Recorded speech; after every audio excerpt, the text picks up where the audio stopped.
Welcome to Astro Weekly, coming from the dark, which is quite appropriate because we start the week with a major lunar eclipse in the sign of Libra in the morning, Monday, March 25th. And that's going to transform our relationships. I think it's a pretty intense lunar eclipse because I've already seen the moon going into eclipse mode. It's low on the horizon, at least in the northern hemisphere here, and it's starting to get really orangey, and the weather is being weird, which is normal because Libra is an air sign, so there could be some trouble in the weather because, well, eclipses tend to be so energetic, and there could be just a lot of even electrons and neurons, and I don't know what they are called, but you know what I mean, a lot of electricity in the air, and so you could have some funny weather. So Monday, eclipse day. Well, on eclipses, we just relax. There's not much you can do. The cosmos takes over, and you just ride the waves. I would say just try to relax, take it easy, take it slow. Traditionally, in classic astrology, ancient astrology, it is said to not do much. So if you're able to stay indoors, that will be classic astrology advice. You lay low during eclipses because it's a volatile, energetic process. Everything is being rearranged. You do not want to get in the way of that energetic rearrangement. So lay low, be as quiet as you can, and I guess there are some small rituals that you could do, like lighting a candle and being very aware of the energy, and being aware of the Libra themes that I talk about extensively in my Libra eclipse video that I will link below. And I really advise you to watch that, because that's how you will know what to do with the energies, what kind of questions you could ask yourself. But other than that, it's not something you do, because as I said, eclipses is just universe taking over. And things can be eclipsed in or out, and you really have to trust that process. The only thing we can do is to not create hindrance, to not create resistance, right? So changing times. An eclipse is always a big change in some shape or form, especially if you have something around 5 degrees of Libra, or 5 degrees of Capricorn, or around 5 degrees of the Crab, or 5 degrees of Aries. This will be worked with stronger, and 5 degrees means definitely between 3 and 7 degrees of these signs that is involved here. So on Wednesday, the moon moves finally into a new sign, and that is Scorpio. Well, is it finally though? Because that's quite intense in itself. I think that's where we start to process a lot of these intense energies that we feel or come across or have to, engage with during the eclipse. So the moon in Scorpio on Wednesday is going deep, trying to figure it out in our psyche, and deep questions might continue in your mind, and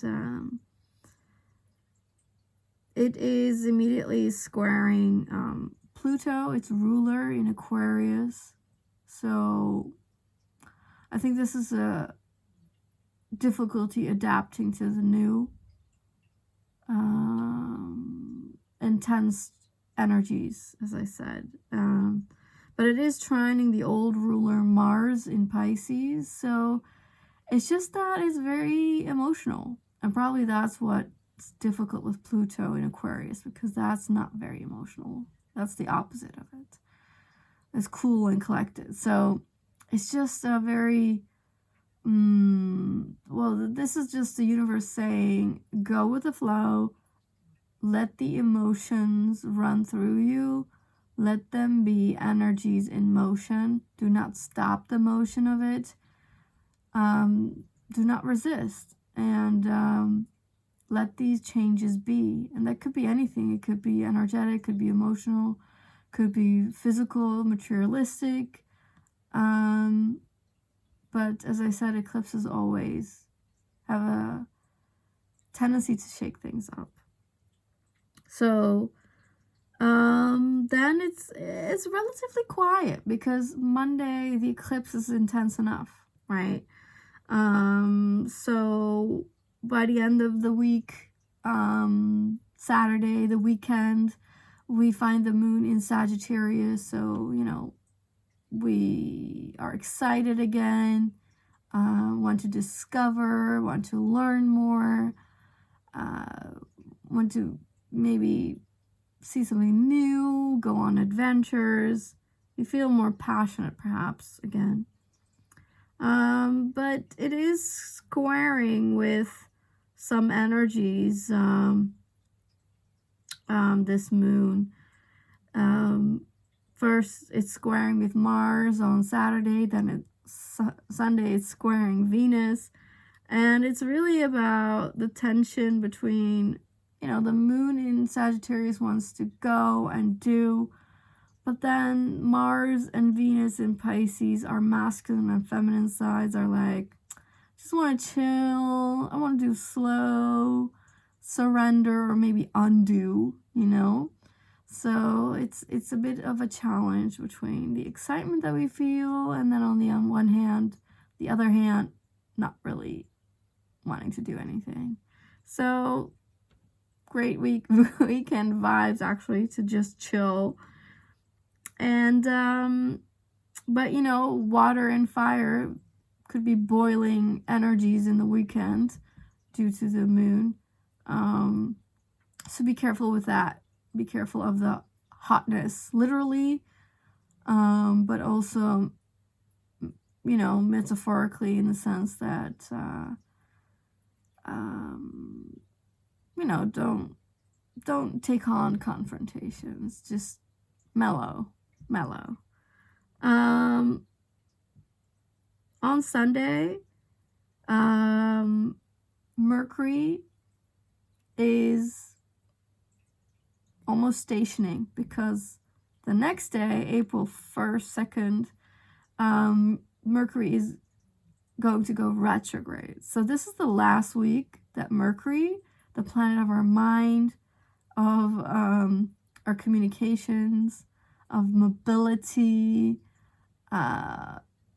transport, commerce, is direct. So it's the last week kind of to get your things in order, because once Mercury goes retrograde from April 1st in America, April 2nd in Europe, it's the communications might be challenged, okay? And you know, we need to be careful with finer details. We need to be careful with our mobility. Mercury is in Aries, so the Aries topic is going to be reworked in this retrograde phase.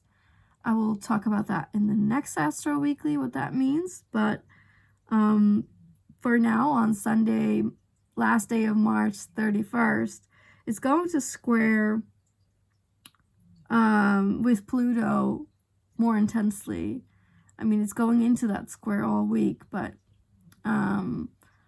I feel from Sunday on it's going to be strongest, and that's going to be the whole period affecting the whole Mercury retrograde. It was going to last until April 25th. Super long, the whole month of April, basically. So that's going to be quite challenging. And the square between Mercury, our mind, communications, and mobility, information, is going into massive transformation because of that square to Pluto in Aquarius. Our mind is being reworked. Our instincts are being reworked. And I think this is trying to step our game up in being more, audacity, stepping into your audacity, into your autonomy. And that's, so thinking on your own, new ways of speaking, new words, new ways of, not only doing stuff, our goals, our motivations, but also just how we portray ourselves, how we express ourselves. It's going to be renewed, and that's going to affect our goals. So it's very transformative, it's going to change a lot. But Mercury going retrograde is a reflective mode. So we look back, we tie up loose ends. We go into old projects that wasn't finished or needs to be reworked. For that, it's excellent. But definitely from Sunday on, it's not a moment to launch anything anymore. Now it's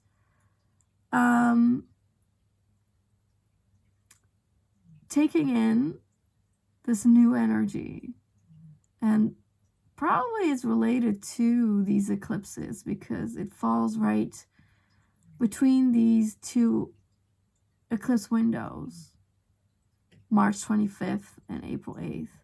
So I feel that it's adjusting the new incoming, whatever occurs during these eclipses.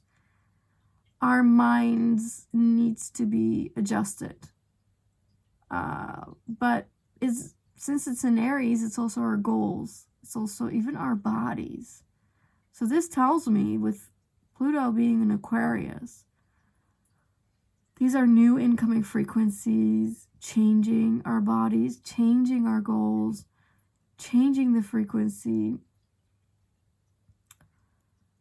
A new approach is needed, and there's a push for that. There's a challenge for that. So that's quite a lot. But so the energies, all of that start this week. Other two major energies I would say is related to Jupiter in Taurus. Last week as well, and this week too, which is why I mentioned it. Venus in Pisces, kind of conjunct Saturn, is sextiling Jupiter. So this is, working on your joys, your pleasures, incorporating more of that. Building more beauty and art into your life, more wisdom on how to bring your dreams into reality, how to make your desires physical, tangible, and maybe even financial. Okay, this could be financial, abundant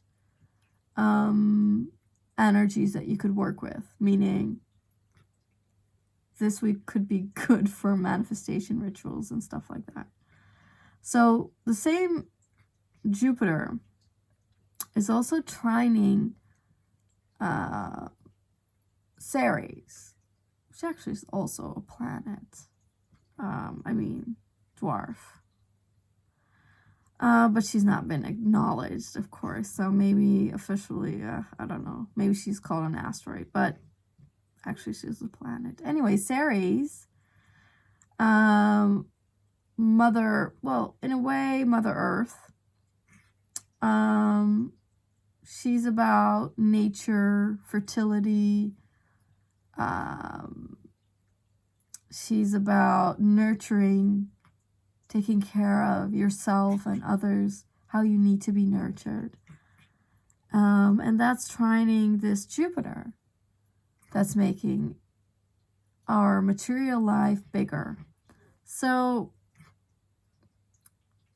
I think this Venus and this Ceres working with Jupiter is just taking great care of yourself and tapping into the needs that you have that are quite essential. So what you enjoy, what is pleasurable, is very significant, and you can easily tap into what that is for you this week, what your needs are, how to, fulfill yourself, to be honest about these needs, and then go and meet them. So that's this week. A lot of promising energies. So happy eclipse week. The energies are wild. So take care of yourself. And I'll see you in the next Astro Weekly.